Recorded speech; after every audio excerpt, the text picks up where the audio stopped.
Labadiena, aš taip pat esu Baltoskandijos akademijos darbuotojas, mokslinis sekretorius ir mano pranešimo tema yra bene žymiausio 20-ojo amžiaus lietuvių vizionieriaus profesoriaus Kazio Pakšto Baltoskandijos idėja.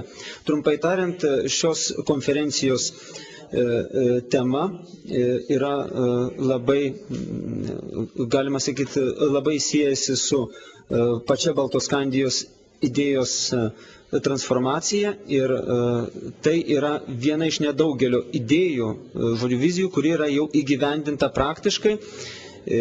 Trumpai tariant, šiaurės šalių bendradarbiavimas, imant plačią prasme, yra pavyzdys Europos Sąjungai, kaip galima 50 metų vystyti tarpusavio ryšius, politinius, ekonominius, kultūrinius, išlaikant maksimalų savarankiškumą, ko tikrai trūksta šiuolaikiniai Europos Sąjungai. Ir tai yra dėl to, kad šiaurės šalis priklauso vienam regionui, todėl regionalizmo principas, bendradarbiavimas visų, pirmiausia, regionų viduje ir būtų ateities Europos Sąjungos pamatas, ko iki šiol Europos valdininkai nemato.